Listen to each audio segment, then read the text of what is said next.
Hai guys, welcome back to my YouTube channel. Jadi di video kali ini kita bakalan bahas tentang program hamil. Nah, buat teman-teman ini disclaimer dulu. Jadi video ini dibuat untuk edukasi plus sharing gitu ya. Buat teman-teman yang mau ke dokter buat promil, berapa sih harganya, terus gimana caranya. Oke, jadi kenalan dulu, umur aku 28 tahun dan aku udah menikah 3 tahun, aku udah punya anak 1 dan ini promil anak kedua gitu ya. Nah terus kenapa sih harus promil, aku meneruskan untuk promil? Pertama aku mau screening dulu rahim aku kayak gimana sih setelah kemarin pasca sesar. Aduh, nih sorry ya bayi aku.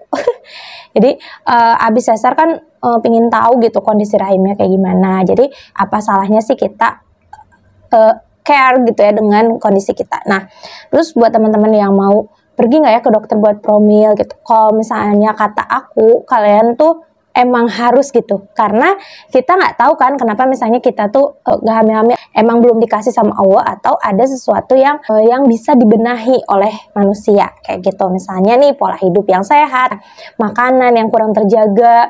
Jadi bener-bener kita deteksi dini gitu. Nah, jadi ceritanya anak aku nih udah mau usia 2 tahun dan aku mau program lagi gitu ya buat anak kedua. Cuman yang berapa aku khawatirkan adalah ini kan aku operasi sesar nih pas ngelahirin si Cila. Makanya aku mau yang sekarang ini dilihat gitu apakah ada sesuatu, karena abis sesar itu bener-bener masih kerasa gitu sampai sekarang kayak takut ketekan tahu apa kayak trauma gitu ya. Nah, jadi aku memutuskan untuk ke dokter untuk periksa rahim pertama ya, kondisinya kayak gimana. Terus yang kedua untuk program apa aja sih yang do and don't dilakukan persiapan kehamilan ini. Nanti aku ada videonya full dengan dokternya, jadi kalian bisa langsung lihat ya. Untuk harganya itu aku habis di 590.000.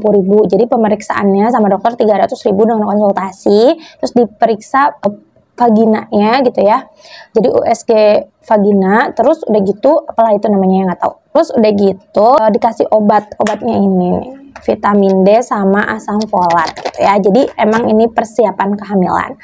Oke, jadi pas aku dateng terus aku langsung dicek, udah dicek, aku dikasih tahu nih, diedukasi kalau misalnya pas hasilnya itu ada 2 nih kan, ovarium kanan dan kiri. Nah yang kanan ini hasilnya ada 3 telur. Nah yang kiri ini hasilnya ada 2 telur. Nah kalau misalnya kita mau hamil, aduh diam dulu Cek. Kalau kita misalnya mau hamil, itu tuh ukuran telur harus 18. Sedangkan yang 3 ini ukurannya kurang dari 6. Yang kiri ini ukurannya itu ada 7. Sedangkan kalau misalnya mau hamil atau siap dibuahi itu 18. Jadi pilihannya dari dokter itu ada 2. Yang pertama bisa dibesarkan telurnya dengan obat, atau yang kedua dengan pola hidup sehat kayak gitu. Nah pilihan ini bingung ya, tapi aku sebenarnya prefer ke udah deh biar cepat ke obat aja gitu ya. Tapi ada juga tambahan di note untuk kondisi aku gitu. Ada juga note untuk kondisi aku, yaitu aku kan baru selesai operasi kurang dari 2 tahun. Nah sedangkan harusnya baiknya dan bagusnya itu kalau misalnya habis operasi sesar itu minimal 2 tahun kayak gitu. Jadi itu pertimbangan. Nah sedangkan kan si Cila ini umurnya 20 bulan. Nunggu 4 bulan lagi nih, bisa kata dokter dikejar, tapi dengan syarat pola hidup sehat, seperti tidak makan coklat, ayam, gorengan, pokoknya makan-makanan yang sehat seperti sayur kayak gitu. Nah termasuk sih laki-lakinya juga. Kalau misalnya laki-lakinya ini atau suami kita ini mau anak perempuan, berarti makannya banyak makan sayuran. Tapi kalau mau anak laki-laki itu banyakin makan daging-dagingan nih si cowoknya, karena kan si pengeluar sperma gitu ya. Jadi pas masuk ke sel telur itu menentukan siapa nih anaknya, perempuan atau laki-laki kayak gitu. Nah jadi teman-teman semua kalau misalnya mau promil bener-bener disiapin ya apa pertanyaannya. Kalau aku pertanyaannya kemarin apa yang harus dilakukan, apa yang enggak, tapi karena dokternya udah wow banget, jadi itu kita nanyain udah dijawab semua kayak gitu. Nah ini video cuplikannya ya. Selamat menonton, semoga bermanfaat. Nah kan ini Cila berarti 20 bulan. Iya. Nah, kan operasi sesar sebelumnya. Nah kenapa bisa terus yang kedua gimana caranya? Terus pengen nyobain gitu dok. Berdoa juga sih. Iya. Kalau misalnya bisa hamil bisa, tapi kan karena jarak kita minimal kan 24 bulan ya dari operasi sebelumnya bagusnya biar rahimnya benar-benar bagus kan. Tapi kalau kurang hamil sekarang dengan resiko kemungkinan besar ya karena harus operasi lagi kan, jadi memang nggak ada asaran untuk BBAC ya. Untuk lahiran normal pas operasi nggak terpenuhi karena bagusnya memang 24 bulan setelah si kakaknya umur 2 tahun terus dia 4 bulan lagi biar bagus hasilnya 2 tahun kan.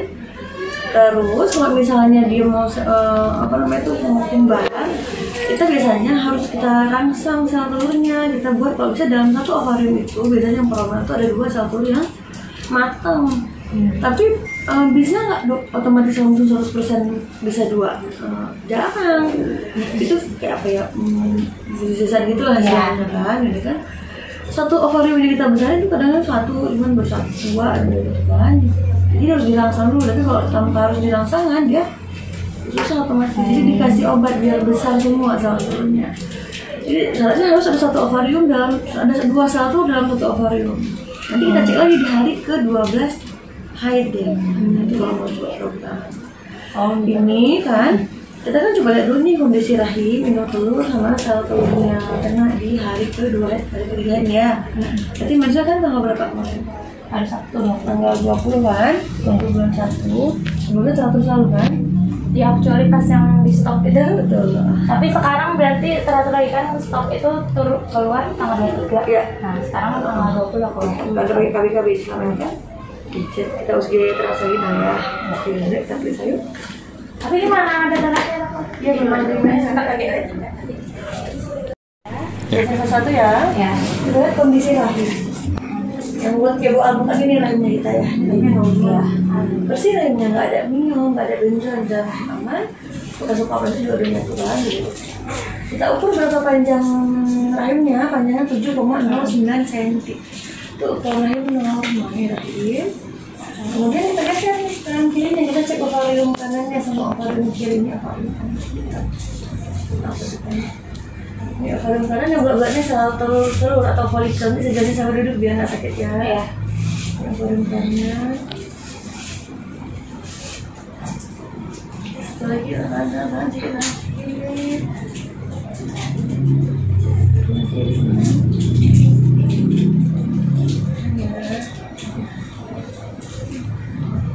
Ini ovarium kiri yang bulat 2 biji ini sel telur ya. Iya.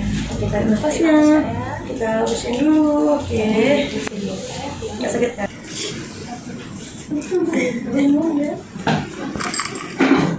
Uminya lagi di apa nak? Umi lihat Umi? Umi. Iya Umi. Iya, bentar ya. Mana Umi nak? Mana Uminya? Umi. Oh di situ? Iya, pinter ya. Yang lama tuh memang ke mana Biren? Apa? Iya. Iya. Ini ajarin jari.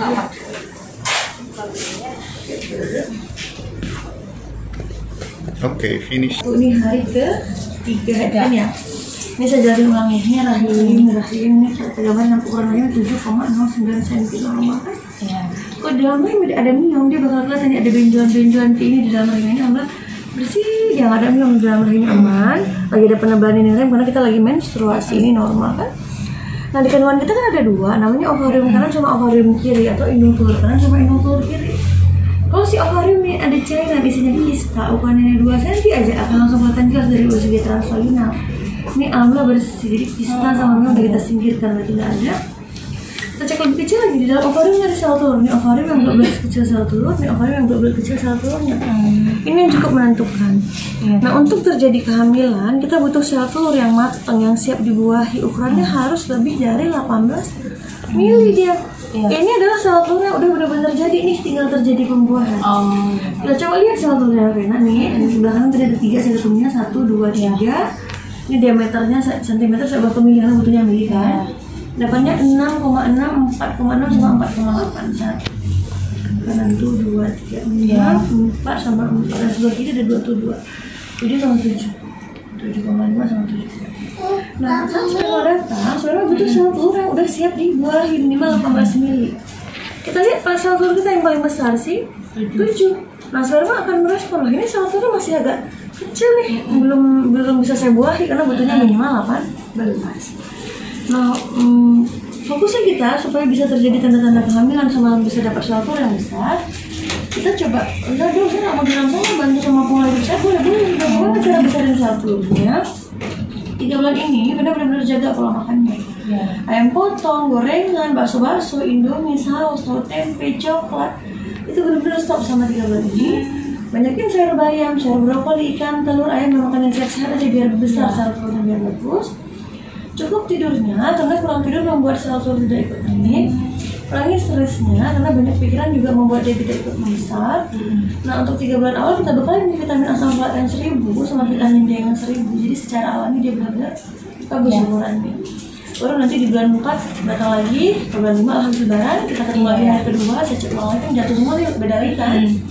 Baru kita atur masa subuh segala macam. Tapi syaratnya untuk kita punya sel telur yang cukup besar untuk terjadi kehamilan, kita butuh sel telur ini misalnya tadi harus dapat 18 sama 18, jadi dua-duanya harus besar. Ternyata kita cek lagi nanti bulan keempat dok udah jaga makan, udah olahraga, udah minum vitamin. Pas kita cek ternyata ukurannya masih paling naik lah 10 cm. Berarti belum cukup respon bagus dia dengan pola hidup sehatnya kita. Barulah kita bantu rangsang. Ketemu lagi di hari kedua bulan 5. Saya rangsang, saya kasih obat biar besar sel telurnya. Saya kasih obat sama 12 hari. Nanti hari ke-12 kita cek respon nggak sih obat yang saya kasih ke sel telurnya, karena dapat nggak angka yang kita inginkan 18 mili. Nah itu baru masuk tahap 14 kita yang pertama. Di sini baru kita cek ukurannya berapa, dapat nggak dua yang sel telur yang matang, dua besar 18 atau bisa satu besar ini itu peluangnya masih satu. Tapi kalau ada dalam satu ovari ada 2 sel telur yang besar 18 itu peluang dia meli itu peluang. Gitu. Nah jadi kalau dengan harapan dengan pola hidup sehat aja jarang dia dapat 2 besar, paling 1 yang besar gitu kan. Berarti setiap kejadian kehamilan itu kayak misalnya kemarin jelajah termasuk berarti si 18 dia matang tiap dibuahi. Gitu. Berarti saat ini lagi kurang masa waktu berhubungan bagus, makan apa yang bagus ya. Dimulai dari sekarang, jadi dua makan. Kalau masuk laki itu kalau masuk XX dia itu suka kalium atau lebih banyak daging-dagingnya, jadi dua makan daging rendang, daging serbu, daging pokoknya semua daging. Pokoknya sayuran bapaknya yang kurangin, kita tetap sayur kan karena biar kondisi sel telurnya besar gitu kan. Kalau yang ini ayam nggak apa-apa dong? Ayam potong kurangin ayam gampang. Ya tapi iya suami sih nggak bisa hindari ayam-ayaman protein, jadi daging memang. Emang daging ya? Aku emang kurangin semua yang ayam tadi kayak ya, banyakin bayam, sayur brokoli, daging, kan makan saya telur boleh. Terus olahraga terus. Berarti kalau misalnya nih ini kan misalnya ini jadi 18 sama 18 itu peluang kembar lebih besar. Gitu dong ya. Gitu. Baru nanti kita atur masa suburnya sebelum hubungan tuh ada bersihin. Pakai apa dulu biar benar bisa kita cari peluang cowok. Tapi dia memang kalau kayak gini berarti identik apa enggak dong kalau belum bisa kita pastikan nanti baru pas dia lahirkan dia. Iya. Kalau dalam satu ovarium sih lebih ke identik. Gitu. Kayak berarti overan kanan atau kiri itu ya. Oke. Ya berarti ya udah nunggu ini tunggu bulan boleh sambil atur pola hidup ya. Jadi benar-benar kita siapin dengan matang kan. Iya. Kita buka sama vitamin dulu biar bagus. Nanti sekian saya catat ini hari pertama nanti kita tahu nanti saya tentuin ini tanggal segini berhubungan, tanggal segini jam segini berhubungan, jadi ada waktu. Iya dong. Terus kalau yang asam folat itu berarti apa aja? Apa bisa apa nanti ada vitamin lain. Terus itu berarti diminumnya sama 4 bulan apa 3 bulan. 3 bulan sekarang. 3 bulan sekarang. Nah terus berarti kan untuk menjaga itu ya dok, berarti kita nggak boleh, maksudnya nggak boleh berhubungan sih, menjaga untuk tidak berhubungan dulu tidak berhubungan di masa subur. Iya dok, masa suburnya gimana nih? Aku seminggu setelah itu subur. Jadi kalau kita ada tanggal 20 nih, berarti kalau kita tanggal 20 berarti tanggal 27 itu udah masuk masa subur awal kita. 27 nah karena kan selang-selingnya berarti kan 27, 28 seminggu sampai ini tuh masa subur sampai tanggal 3. Jadi dalam minggu-minggu ini jangan berhubungan dulu. Iya. Berhubungan di sebelumnya atau sesudahnya. Itu udah kalau sesudah. Oh, iya. Keluar jadi duit. Iya. Oke. Oke sih. Makasih ya dokter. Iya, sama-sama. Banyak nanya nih.